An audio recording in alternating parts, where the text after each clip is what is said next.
हाय दोस्तों, कैसे हैं आप सभी लोग। आज हम बात करते हैं polarity test in transformer. Transformer में पोलैरिटी जैसा नाम से क्लियर है, ध्रुवता टेस्ट हम करते हैं। ध्रुवता टेस्ट के अंतर्गत हम ये देखते हैं कि हमारे ट्रांसफार्मर के जो बाइंडिंग्स हैं, प्राइमरी और सेकेंडरी बाइंडिंग, आपस में किस प्रकार से कनेक्टेड हैं। तो दोस्तों, हम इसी बात को यहाँ पे एक फिगर के माध्यम से आपको समझाना चाहूँगा। यहाँ पे देखिए, ट्रांसफार्मर का दो बाइंडिंग है, प्राइमरी और सेकेंडरी। अगर दोनों का वोल्टेज इस प्रकार से हम दोनों को कनेक्ट करें कि दोनों का वोल्टेज ऐड हो जाए तो इसको बोलते हैं एडिटिव पोलैरिटी। सिंपल सी मैटर है। अगर दोनों बाइंडिंग के वोल्टेज आपस में ऐड हो रहे हैं, मतलब रिजल्टेंट वोल्टेज जो मिल रहा है, दोनों का एडिशन मिल रहा है, तो इसको हम बोलते हैं क्या कि ये एडिटिव पोलैरिटी में बाइंडिंग आपस में कनेक्टेड हैं। इसमें करना क्या है,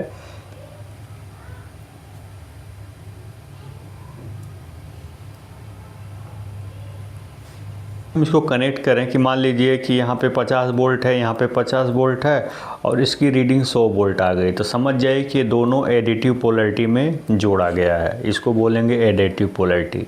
ठीक इसके विपरीत मान लीजिए कि यहाँ पे 80 वोल्ट है, यहाँ पे 40 वोल्ट है और जो हमने इनके बीच में वोल्ट मीटर लगाया है ये 40 वोल्ट शो कर रहा है। इसका मतलब ये हुआ कि इन दोनों को रिवर्स पोलैरिटी में ऐड किया गया, सब्ट्रैक्टिव पोलैरिटी में ऐड किया गया है, तभी इनका रिजल्टेंट, इनका माइनस यहाँ पे मिल रहा है। तो ये है आपका सब्ट्रैक्टिव पोलैरिटी, यह है एडिटिव पोलैरिटी। इसी को कहते हैं पोलैरिटी टेस्ट, कि ट्रांसफार्मर का प्राइमरी और सेकेंडरी बाइंडिंग किस प्रकार से आपस में कनेक्ट किया गया है। बहुत सिंपल सा टॉपिक था, बस पोलैरिटी टेस्ट में इतना ही है। अब हम आगे बात कर लेते हैं इफ़िशियंसी। सारा मैटर इसी से है। जो भी हम टेस्ट किए हैं, टेस्ट परफॉर्म किए हैं ट्रांसफार्मर में, जैसे open circuit test, short circuit test, वो उसके पीछे यही उद्देश्य था कि ट्रांसफार्मर की इफ़िशियंसी हम निकाल सकें। देखिए, इफ़िशियंसी का मतलब क्या है, आउटपुट अपॉन इनपुट। ऐसा क्यों कहते हैं कि कोई भी मशीन कम इनपुट ले करके अगर ज़्यादा आउटपुट दे रही है तो उसकी इफ़िशियंसी क्या होगी, ज़्यादा होगी। इसीलिए आउटपुट के डायरेक्टली प्रोपोर्शनल है, इनपुट के इन्वर्सली प्रोपोर्शनल है। कि भाई इनपुट कम से कम दें तो हमको आउटपुट ज़्यादा से ज़्यादा मिले तो इफ़िशियंसी अधिक होगी।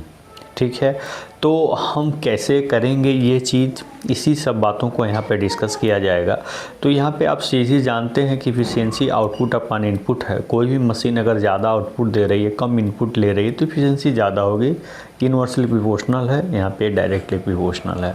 तो इसी बात को और कैसे हम लिख सकते हैं, आउटपुट शक्ति को अगर नीचे हम इनपुट शक्ति को लिखना चाहें तो ऐसे भी लिख सकते हैं, आउटपुट शक्ति प्लस लॉस। मतलब इनपुट आपका क्या होगा, इनपुट क्या होगा कि भैया आउटपुट जो मिला अगर उसमें लॉस को भी ऐड कर लीजिए तो आपको यही इनपुट हो गया।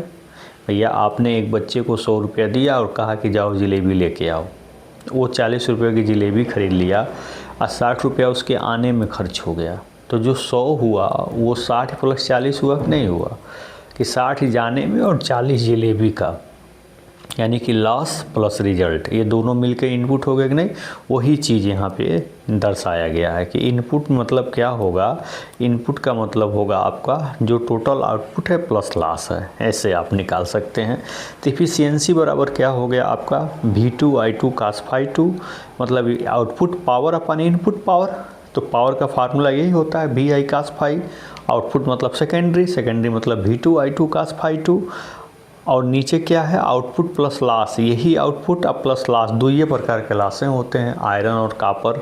ये दोनों लॉस आपको कहाँ से मिल जाएंगे, ये दोनों लॉस आपको open circuit, short circuit test से मिल जाएंगे। इसीलिए तो इनका कैलकुलेशन किया जाता है। ये मिलेंगे तभी हम इफ़िशियंसी का क्या कर सकेंगे, हम निर्धारण कर पाएंगे। ठीक है, तो इस तरह से आप इफ़िशियंसी निकाल सकते हैं। अगर आयरन लॉस और कॉपर लॉस दोनों मिल रहा है, पावर फैक्टर आप एक कंसीडर कर लेंगे या वैल्यू दी रही होगी, सेकेंडरी वोल्टेज, सेकेंडरी करंट की वैल्यू को पुट करेंगे, सॉल्व करेंगे, आसानी से आपको इफ़िशियंसी क्या होगी, मिल जाएगी। ठीक है, अब एक चीज़ और बता दें आपको, सबसे इम्पोर्टेंट पॉइंट, अगर मैक्सिमम इफ़िशियंसी चाहिए ट्रांसफार्मर में तो अपने दिमाग में बात नोट कर लीजिए हमेशा हमेशा के लिए। अगर सबसे ज़्यादा इफ़िशियंसी चाहिए तो उसका एक कंडीशन है, उसमें आयरन लॉस जो है कॉपर लॉस के क्या होना चाहिए, बराबर होना चाहिए। ठीक है, ये बहुत इंपॉर्टेंट पॉइंट है, ये आपको हमेशा ध्यान में रखना है। बाकी यही सारी बातें यहाँ पे इंग्लिश में लिखी गई हैं, जो हमने अभी अभी एक्सप्लेन किया है वो चीज़ें इंग्लिश में लिखी गई है। दोस्तों अब हम बात कर लेते हैं वोल्टेज रेगुलेशन के बारे में। रेगुलेशन जैसा कि नाम से ही क्लियर है कि कितना वोल्टेज रेगुलेट कर रहा है। जैसे मान लो कि कोई मशीन है, उसको 100 वोल्ट मिल रहा है, वो लोड को 50 वोल्ट दे रहा है, ठीक है, वो लोड को क्या कर रहा है, 50 वोल्ट दे रहा है। तो इसमें क्या डिफरेंस आ रहा है, 50 वोल्ट का डिफरेंस हो रहा है ना, यही क्या है, वोल्टेज रेगुलेशन है। ठीक है, no load to full load voltage कितना वेरी कर रहा है, वही क्या है, वोल्टेज रेगुलेशन है। तो इसकी वैल्यू अगर ज़्यादा होगी तो वेरिएशन ज़्यादा होगी, तो वैल्यू ज़्यादा नहीं होना चाहिए, एक लिमिट तक ही वैल्यू होनी चाहिए इसकी। ठीक है, तो वोल्टेज रेगुलेशन आपको क्या बताएगा, इसकी लॉसेस के बारे में बताएगा। ठीक है, तो ये था आपका क्या, ट्रांसफार्मर की इफ़िशियंसी के बारे में। ठीक है, ये सारा उसका डिफिनीशन वगैरह है जो यहाँ पे लिखी गई हैं। यहाँ पे वोल्टेज रेगुलेशन को देखिए, वोल्टेज रेगुलेशन का मतलब क्या है कि no load to full load कितना वोल्टेज वेरी कर रही है, कितना जनरेट कर रही है, कितना दे पा रही है, यही क्या है आपका, सीधी सी बात है, no load to full load upon full load voltage.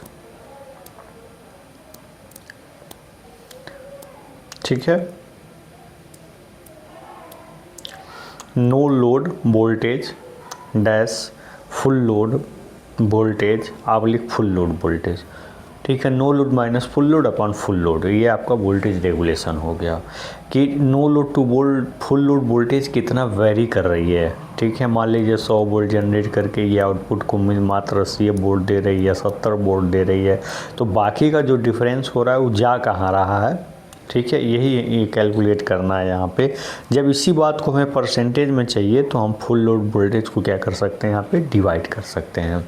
तो ये है आपका ये है आपका वोल्टेज रेगुलेशन, जो बहुत आसानी से मैंने समझाया कि no load to full load कितना वोल्टेज वेरी होगा ये कोई नहीं जानता है। ठीक है, तो इसी को हमें निकालना। अगर वोल्टेज रेगुलेशन 40 से ज़्यादा है, इसका मतलब हमारा वोल्टेज रेगुलेशन पुअर है। वोल्टेज रेगुलेशन जितना कम से कम होगा उतना ही हमारा ज़्यादा बेटर होगा।